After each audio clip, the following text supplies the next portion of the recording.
Dari Shalom saudara dan saudari yang saya kasihi dalam Yesus Kristus, Tuhan dan Penyelamat kita. Selamat menyambut Hari Kemerdekaan Indonesia yang ke-79 kepada semua rakyat Indonesia, khususnya di Gereja All Saints.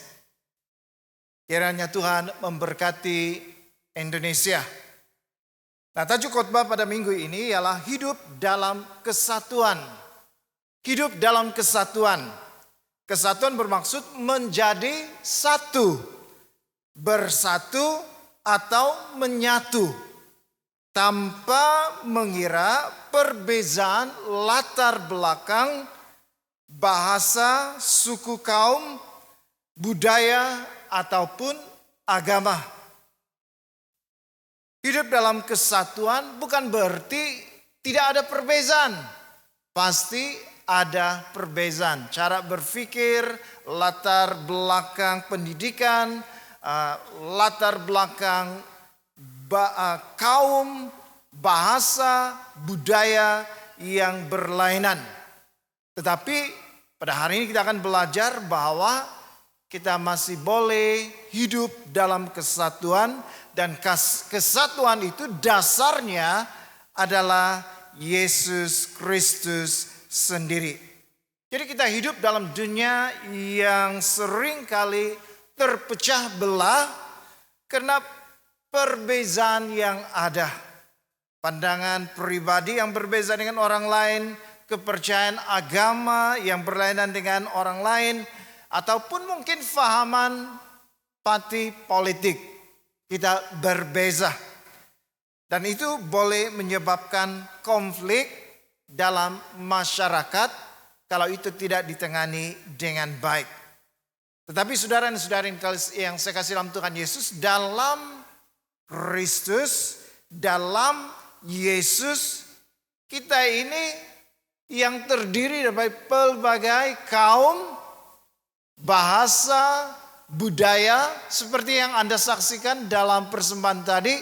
Kalau rakyat Indonesia ada Toraja, ada apa yang pertama itu seperti persembahan orang asli atau orang timur ya. Papua, lain ya, timur lain, Papua lain ya. Papua dan ada Dayak dan sebagainya. Kalau di Sabah pun kita mendapati kita ini pelbagai suku kaum bahasa. Di gereja All Saints ini pun kalau kita melihat kebanyakan kita ini orang apa? Orang Toraja ya, kebanyakan majority. Kemudian disusuli dengan suku kaum yang lain KDRM ya. Kedazan Dusun, Murut, Rungus, ada Kenya, ada Cina, ada India dan pelbagai lagi. Jadi saudara-saudari yang saya kasih dalam Tuhan Yesus, kita melihat walaupun ada perbezaan tetapi kita masih boleh hidup bersama-sama, kita masih boleh hidup berdampingan, bahkan kita masih boleh melayani bersama-sama. Hidup dalam kesatuan karena Yesus sendiri menjadi dasar yang menyatukan kita semua. Ada 3 perkara yang kita belajar tentang hidup dalam kesatuan. Yang pertama, status baru dalam Yesus. Dalam ayat 11, karena itu ingatlah bahwa dahulu kamu sebagai orang-orang bukan Yahudi menurut daging, yang disebut orang-orang tidak bersunat oleh mereka yang menamakan dirinya sunat, yaitu sunat lahiriah yang dikerjakan oleh tangan manusia. Bahwa waktu itu kamu tanpa Kristus, tidak termasuk kewargaan Israel dan tidak mendapat bagian dalam ketentuan-ketentuan yang dijanjikan, tanpa pengharapan dan tanpa Allah di dalam dunia. Tetapi sekarang di dalam Kristus Yesus, kamu yang dahulu jauh sudah menjadi dekat oleh darah Kristus. Jadi saudara-saudara yang kasih dalam Tuhan Yesus, Paulus mengingatkan jemaat di Efesus. Jemaat di Efesus itu juga pelbagai kaum. Sudah pasti ada orang Yahudi, tetapi ada juga orang bukan Yahudi yang menjadi anggota jemaah di Efesus. Dan khususnya untuk orang bukan Yahudi, Yesus memperingatkan mereka keadaan mereka sebelum mereka percaya kepada Tuhan Yesus secara jasmani. Mereka itu bukan orang Yahudi. Oleh karena mereka itu bukan orang Yahudi, maka mereka itu tidak bersunat. Orang Yahudi bersunat. Dan oleh sebab mereka bukan orang Yahudi, dikatakan mereka juga tidak mendapat ketentuan-ketentuan janji Allah. Bahkan mereka itu hidup tanpa Kristus, hidup tanpa pengharapan, dan hidup tanpa Allah.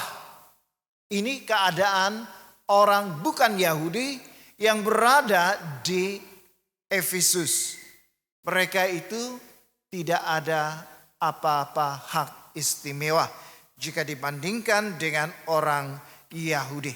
Tetapi melalui pengorbanan Yesus, orang bukan Yahudi yang tadinya disebut jauh itu sudah menjadi dekat dengan Allah. Inilah status baru yang mereka miliki. Mereka itu mendapat bagian dalam ketentuan janji-janji Allah, yaitu berkat keselamatan. Mereka sekarang ada hubungan dengan Kristus, ada pengharapan, ada hubungan dengan Allah. Berkat daripada darah Yesus Kristus. Jadi saudara-saudari yang saya kasih dalam Tuhan Yesus, pada hari ini kita harus bersyukur. Kenapa kita bersyukur? Karena kita ini sama juga seperti orang bukan Yahudi. Di luar daripada umat pilihan Tuhan. Yaitu orang Yahudi yang ada hak-hak istimewa yang diberikan kepada mereka.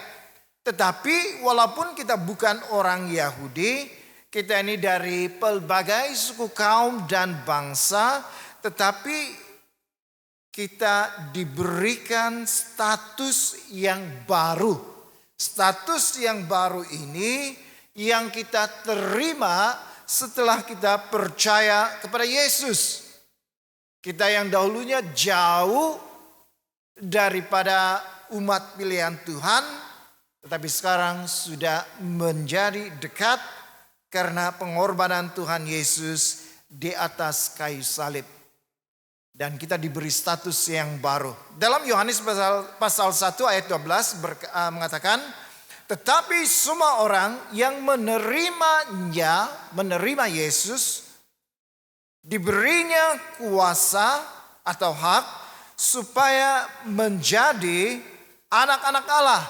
Yaitu mereka yang percaya dalam namanya. Itu berarti bahwa kita ini setelah kita percaya kepada Tuhan Yesus, kita diberi hak, kita diberi kuasa menjadi anak-anak Allah. Ini status kita. Dahulu di luar daripada anugerah penyelamatan ini. Tapi sekarang kita berada di dalamnya karena pengorbanan Tuhan Yesus dan respon kita terhadap Kristus. Kita beriman, kita percaya kepada Dia sehingga kita ini berubah status kita. Status kita sekarang menjadi anak-anak Allah. Jadi walaupun kita datang dari pelbagai suku kaum dan bangsa, saudara dan saudara yang kasih dalam Tuhan Yesus, kita tidak mau perbezaan yang ada itu membuatkan kita terhalang untuk hidup bersama-sama. Dalam gereja lihatlah majority memang orang Toraja dan selebihnya orang tempatan dan suku-suku kaum yang lain. Kita memang berbeza. Latar belakang, kelahiran,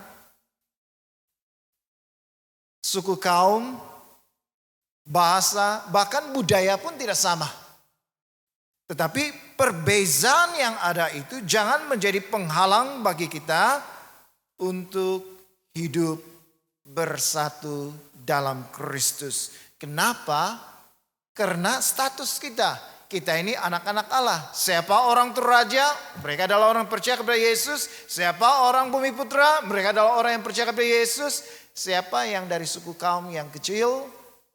Mereka juga percaya kepada Tuhan Yesus.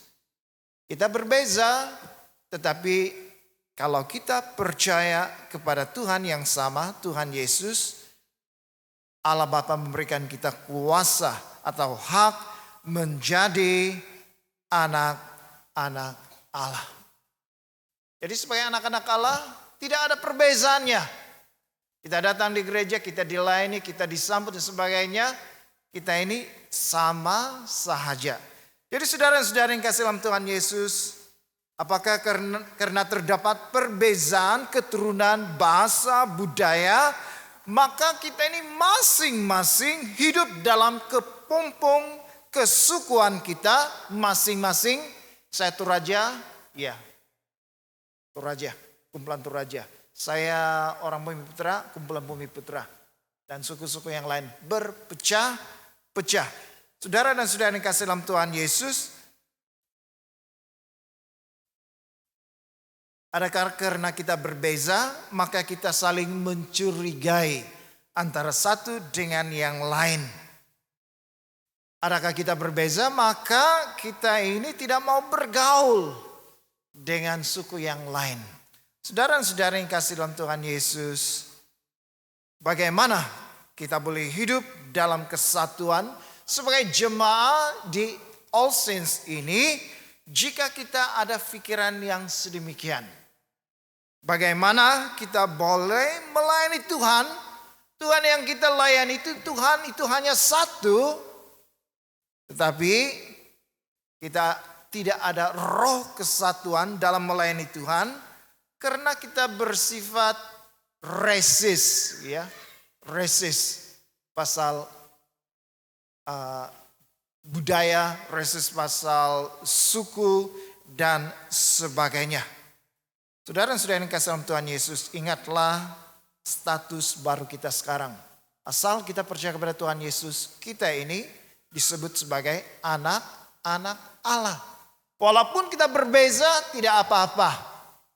Karena dalam Tuhan, kita itu sama sahaja. Di mata Tuhan, tidak ada suku ini lebih tinggi daripada suku yang ini.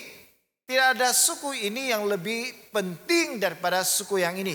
Di mata Tuhan semuanya sama sahaja.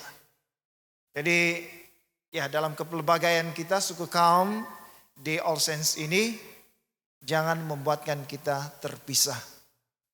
Datang di gereja yang sama tetapi secara dalaman kita ini berpuak-puak. Tidak boleh. Kita datang sebagai anak-anak Tuhan, kita datang sebagai anak-anak yang percaya kepada satu Yesus, kita datang menyembah satu Tuhan. Jadi itu status kita. Dan melalui status baru dalam Kristus itu membolehkan kita boleh hidup bersatu antara satu dengan yang lain. Hal yang kedua, hubungan baru dalam Yesus. Dalam ayat 14 hingga 18, karena dialah damai sejahtera kita yang telah mempersatukan kedua pihak dan yang telah merobohkan tembok pemisah yaitu perseteruan. Sebab dengan matinya sebagai manusia, ia telah membatalkan hukum Taurat dan segala perintah dan ketentuannya untuk menciptakan keduanya menjadi manusia baru di dalamnya. Dan dengan itu mengadakan damai sejahtera. Dan untuk memperdamaikan keduanya di dalam satu tubuh dengan Allah oleh salib dengan melenyapkan perseteruan pada salib itu. Ia datang dengan memberitakan damai sejahtera kepada kamu yang jauh dan damai sejahtera kepada mereka yang dekat. Karena oleh Dia kita kedua pihak dalam satu roh beroleh jalan masuk kepada Bapa. Jadi saudara-saudara yang kasih dalam Tuhan Yesus, Yesus dikatakan di sini adalah sumber damai sejahtera Jadi dalam jemaat Efesus itu yang terdiri daripada orang Yahudi dan bukan orang Yahudi, dan ada masalah dari segi orang Yahudi ini, bukan Yahudi, mereka ini tidak mendapat bahagian yang diterima oleh orang Yahudi. Tetapi melalui Yesus, dia memperdamaikan. Melalui Yesus, maka orang bukan Yahudi diberi status anak-anak Allah, sama juga dengan orang Yahudi. Sehingga mereka menerima warisan, keselamatan. Bahkan Yesus di sini, dia itu sumber damai sejahtera, menyatukan segala perbezaan di antara orang Yahudi dan bukan Yahudi. Dia telah merobohkan tembok pemisah, yaitu perseteruan. Menarik sekali apabila disebut sebagai tembok pemisah yang menjadi perseteruan. Itu gambaran dari bait suci Allah di Yerusalem. Di bait suci itu ada beberapa halaman. Halaman yang pertama yang di luar sebelum masuk ke dalam, di bagian luar itu halaman untuk orang bukan Yahudi yang percaya kepada Allah, yang takut kepada Allah. Ada halaman untuk mereka. Kemudian masuk di lingkaran yang kedua, itu halaman untuk kaum perempuan. Kemudian lingkaran yang lebih ke dalam lagi, yang ketiga, itu halaman untuk kaum lelaki. Kemudian barulah ada bangunan bait suci. Dalam bait suci itu ada dua bahagian. Bahagian yang pertama itu untuk semua para imam. Dan ada satu tempat yang paling depan, itu disebut sebagai ruang Maha Kudus. Jadi dari luar menuju ke bait suci ada halaman-halaman yang terpisah. Orang asing, orang bukan Yahudi, itu berada di halaman yang paling luar sekali. Dan setiap halaman ini dipisahkan oleh tembok. Jadi orang bukan Yahudi tidak boleh masuk ke halaman perempuan, ke halaman lelaki, ataupun masuk ke bait suci. Tidak boleh. Jadi saudara-saudara yang kasih dalam Tuhan Yesus, tetapi Yesus sudah meruntuhkan tembok pemisah ini yang ada di antara orang Yahudi dan bukan Yahudi. Melalui kematiannya, Yesus menciptakan mereka menjadi satu manusia baru. Dan keduanya diperdamaikan antara sesama mereka dan diperdamaikan dengan Bapa di surga. Sekarang mereka memiliki jalan masuk ke dalam hadirat Bapa melalui Roh Kudus. Baik orang bukan Yahudi maupun orang Yahudi. Jadi saudara-saudari yang kasih dalam Tuhan Yesus, pada hari ini Yesus sudah merobohkan tembok pemisah yang menyebabkan perseteruan, yang menyebabkan permusuhan di antara kita. Mungkin tembok itu tembok pemisah keturunan. Kita bukan sama keturunan. Saya orang Kadazan, kamu orang Toraja. Yang lain orang Cina. Yang lain orang India. Ini boleh menjadi tembok pemisah. Sama ada itu tembok bahasa. Bahasa Toraja, bahasa Kadazan Dusun, dan sebagainya. Kadang-kadang kita lebih senang bergaul dengan orang yang sama bahasa dengan kita. Atau senang bergaul dengan orang yang sama bangsa dengan kita. Apalagi kalau budayanya sama. Boleh senang untuk bersama-sama. Jadi saudara-saudara yang kasih dalam Tuhan Yesus, saudara atau tidak sadar, kalau kita tidak berhati-hati, semua ini boleh menjadi tembok pemisah di antara sesama kita. Tetapi semua tembok ini sudah diruntuhkan oleh Yesus di atas kayu salib. Yesus menjadikan kita manusia baru. Jadi kalau ada manusia baru, pasti ada manusia lama. Manusia lama itu gambaran kita belum kenal Tuhan Yesus. Kita di luar dari kasih karunia Allah. Hidup tanpa pengharapan dan sebagainya. Tetapi sekarang dalam Yesus kita dijadikan manusia baru sehingga kita memiliki hubungan baru dengan sesama. Walaupun berlainan bangsa, bahasa, budaya dan sebagainya, tetapi kita ini ada hubungan yang baru karena kita dijadikan baru oleh Yesus. Jadi ada perbedaan sudah pasti, tetapi Yesus sudah mendamaikan kita dengan sesama kita dan juga mendamaikan kita dengan Bapa di surga. Jadi penting bagi kita sebagai manusia baru yang diciptakan oleh Tuhan atau dengan status anak-anak Allah, penting bagi kita untuk menjaga hubungan antara sesama kita. Apalagi kita ini berlainan latar belakang bangsa, bahasa, dan budaya.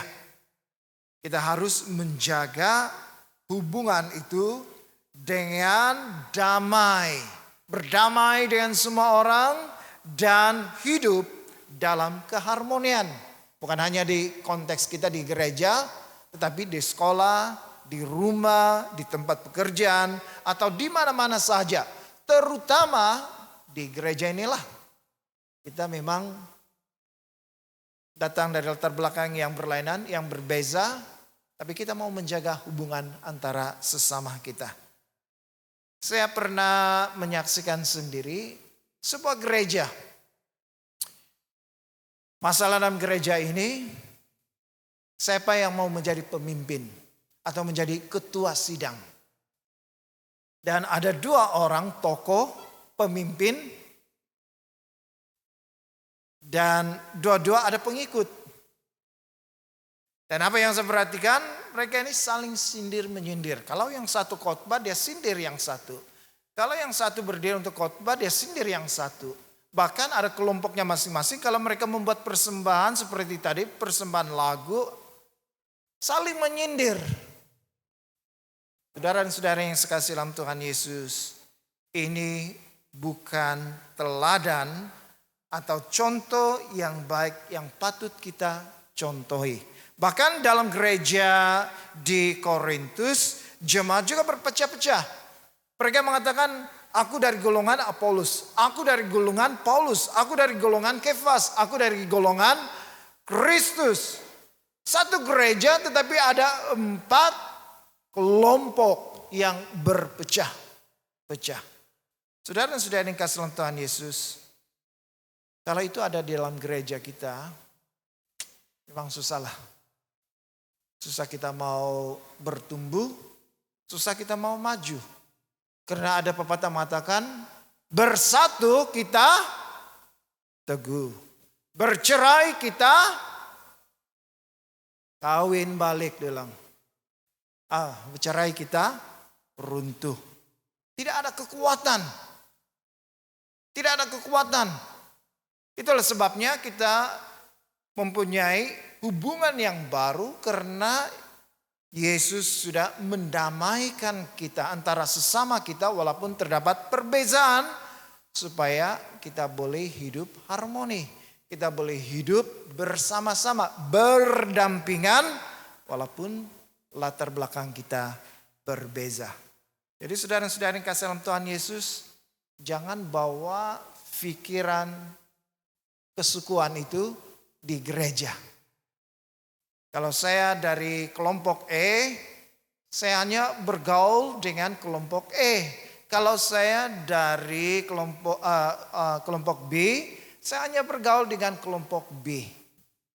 Seperti di Korintus, aku golongan Apolos, aku golongan Paulus, aku golongan Kefas, dan aku golongan Kristus. Padahal tubuh Kristus itu hanya satu sahaja.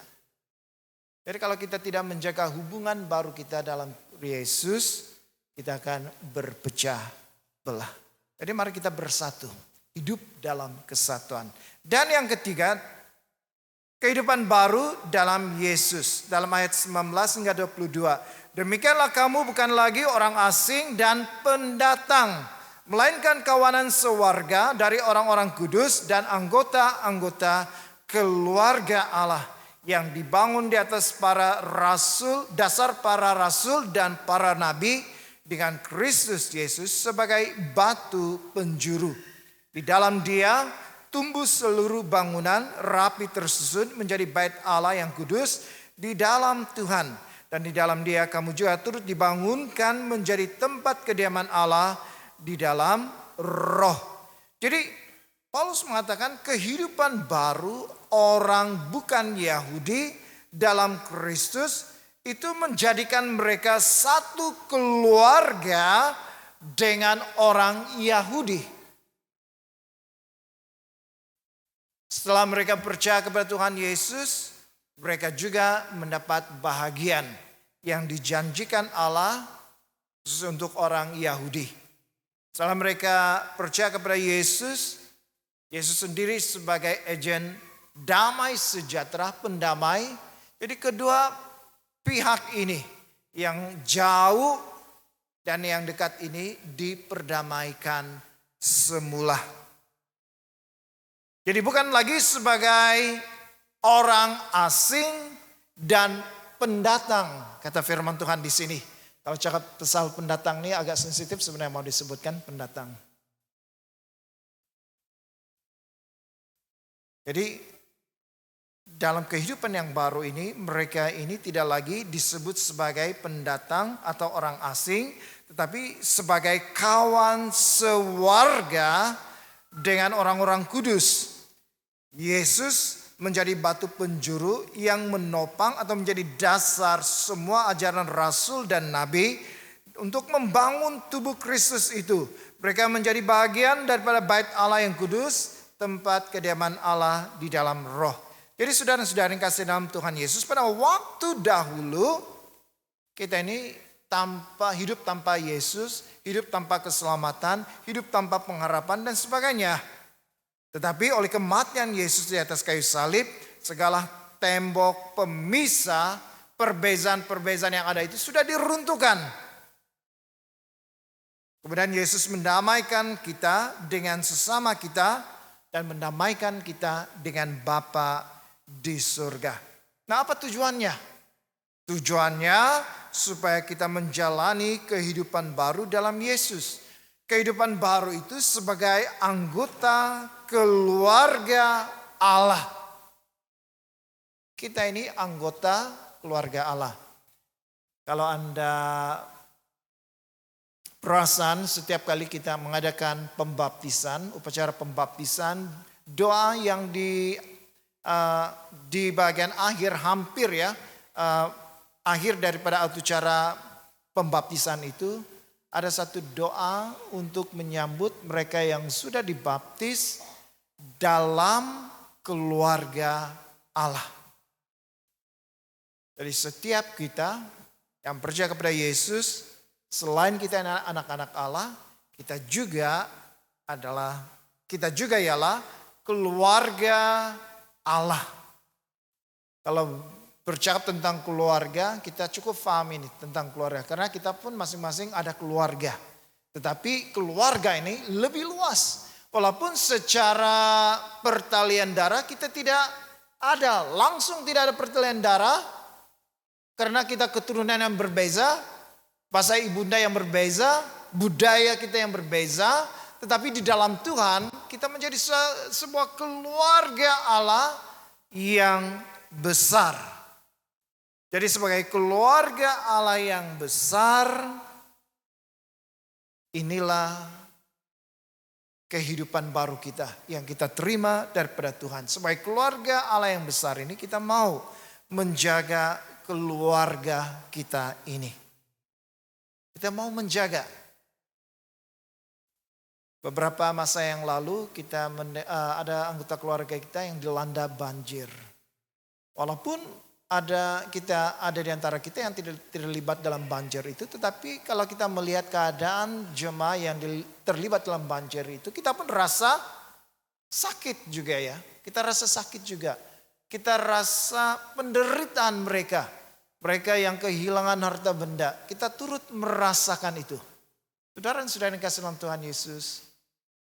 Kenapa hal itu boleh berlaku? Karena siapa mereka, siapa kita? Kita ini sama-sama berada dalam keluarga Allah. Jadi saudara dan saudara yang kasih dalam Tuhan Yesus. Kalau kita ini keluarga Allah, kita mau menjaganya dengan baik-baik. Jangan ada pilih kasih. Jangan ada pandang bulu. Jangan ada berat sebelah. Nah, ketiga-tiganya maksudnya sama. Nah, peringat daripada firman Tuhan dalam Yakobus pasal 2 ayat 1 dan 9 dikatakan ayat 1, saudara-saudaraku, sebagai orang yang beriman kepada Yesus Kristus, Tuhan kita yang mulia, janganlah iman itu kamu amalkan dengan memandang muka. Pilih kasih. Ayat 9, tetapi jikalau kamu memandang muka, kamu berbuat dosa. Jadi saya pikir sebagai sebuah keluarga Allah, apabila kita datang ke gereja, saya harap semua kita punya pelayan dapat menyambut semua orang. Bukan karena dia Toraja, orang Toraja baru dia sambut dengan mesra. Atau dia itu orang dusun, dia nampak orang dusun, dia sambut orang dusun. Tidak, kita mau sama rata. Tidak ada pilih kasih.